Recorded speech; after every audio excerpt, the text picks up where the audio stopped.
He criticise होता है, सही नहीं हुआ, ये है, तो इसका मतलब ही है कि आप सही है। जिसका जो भी कार्य हुआ है ये सब रोड़ा कमेटी के बनाया गए के अंडर में ही हुआ है। उनको तो आप गार्जियन के रूप में काम करना चाहिए और गार्जियन के रूप में आप सभी को आशीर्वाद दें। जब मीडिया और सभी लोगों के बीच में है तो आप कैसे कह सकते हैं कि ये गलत है। नमस्कार, मैं हूँ आयुषी मिश्र और आप देख रहे हैं फर्स्ट बिहार झारखंड।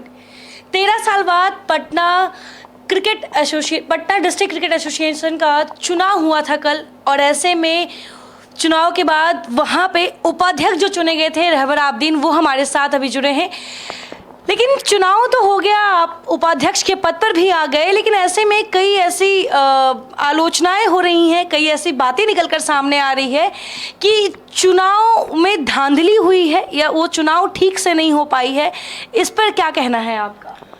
सबसे पहली बात मुझे ये कहना है और आपको मुझे बताना है और आपके फर्स्ट बिहार झारखंड के माध्यम से सभी लोगों को कि ये एक ऐतिहासिक दिन था कल कि 13 साल के बाद पटना डिस्ट्रिक्ट क्रिकेट एसोसिएशन का चुनाव हुआ।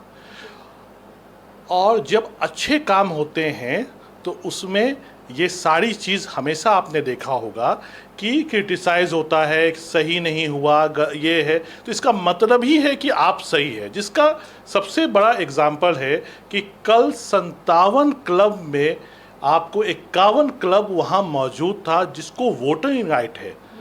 तो इससे आपको है कि कितना बड़ा जनाधार जो है आपके पास है। और दूसरी बात कि 13 साल के बाद चुनाव हुआ, ये तो नहीं हुआ कि आप ऐसे ही क्रिकेट जैसे 13 साल से सब चला रहे थे। हम किसी का व्यक्ति विशेष का नाम लेना नहीं चाहते हैं, किसी पे टीका टिप्पणी नहीं करना चाहते हैं, लेकिन मुझे बस इतना ही कहना है उन सभी लोगों को कि अब सब लोग एकजुट होके और जो जनाधार मिला है और जो जनमत ये कह हो है उस हिसाब से आपको अब क्रिकेट को कराना है। लेकिन देखा जाए तो 5 पदों के लिए चुनाव हुए थे और ये आप ही के एसोसिएशन के कुछ गुट के लोग हैं, जैसे अजय नारायण जी लोग हैं, जिनका ये कहना है कि निर्विरोध निर्वाचन हुआ है। 5 पद के लिए 5 ही आदमी चुनाव में खड़े हुए, जिसकी वजह से उन 5 को पद बांट दिया गया। कोई वोटिंग नहीं हुई जिसकी वजह से वो इसका बहिष्कार कर रहे हैं। सबसे पहली बात है कि कल चुनाव जो इलेक्टोरल ऑफिसर थे उन्होंने सारी जानकारी मीडिया के समक्ष रखा और उसमें उन्होंने साफ किया कि कितने लोगों ने अपना नामांकन दाखिल किया और अगर जो नामांकन दाखिल हुआ उस नामांकन को रद्द क्यों किया गया, इसके बारे में एक एक चीज़ उन्होंने प्रेस कॉन्फ्रेंस में अब पूरे जो क्लब आए, जो लाइफ मेंबर हैं, सभी लोगों के सामने दिए।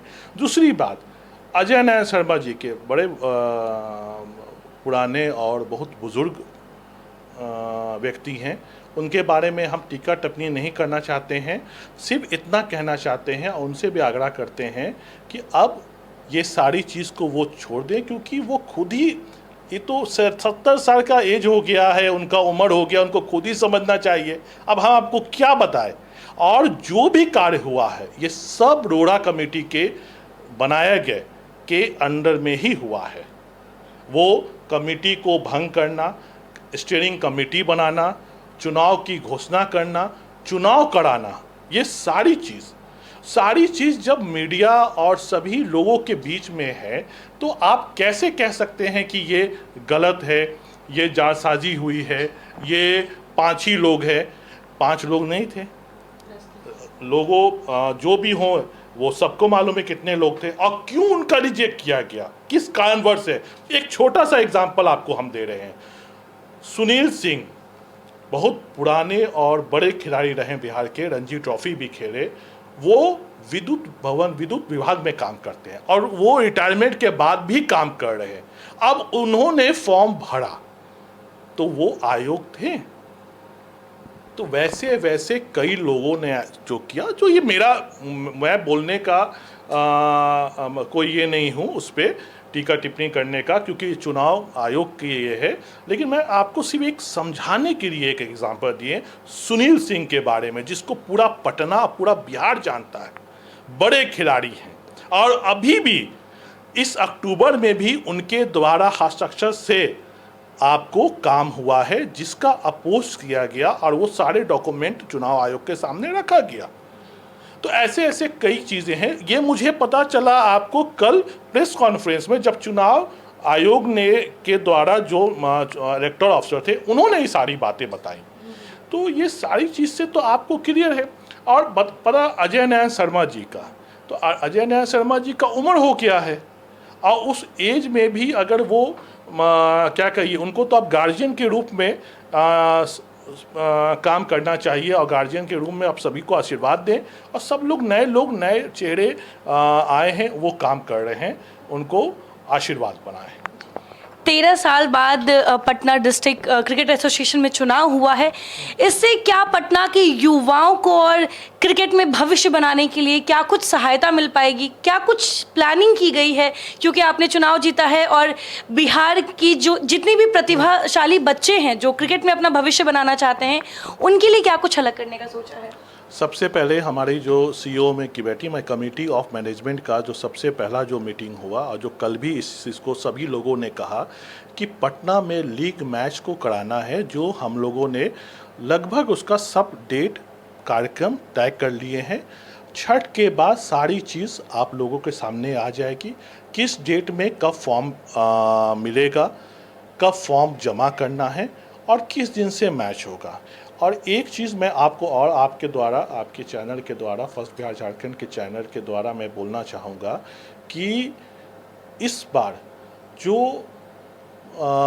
हमारे पटना ज़िला तो बहुत बड़ा है, सिर्फ 57 क्लब और या जो ये हैं आपको जिनको वोटिंग राइट नहीं है, वो लोग जैसे जो क्लब सब हैं, और जो ऐसे भी हैं जो गांव वगैरह ये सारे जो हैं, तो हम लोगों ने ये सोचा है कि एक जो बहुत पहले सी डिवीज़न का भी होता था, तो सी डिवीज़न को भी हम लोग स्टार्ट करेंगे।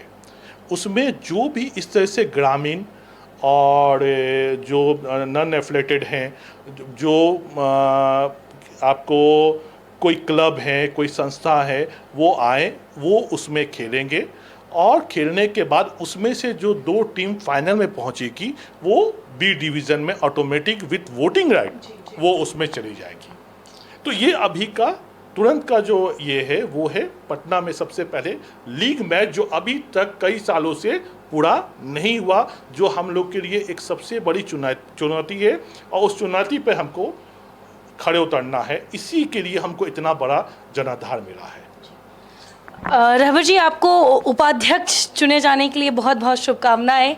उम्मीद है कि पटना के जितने भी युवा प्रतिभा हैं उनको एक अच्छा प्लेटफॉर्म मिलेगा, क्योंकि बिहार में जहां तक आप लोगों को पता होगा कि बिहार में जो भी बच्चे क्रिकेट देखने का सपना देखते हैं, क्रिकेट खेलने का सपना देखते हैं, उनके लिए उतना अच्छा प्लेटफॉर्म नहीं है बिहार में। ईशान किशन की अगर बात कर ले तो उनको झारखंड से मान्यता मिली थी, लेकिन बिहार से नहीं मिल पाई।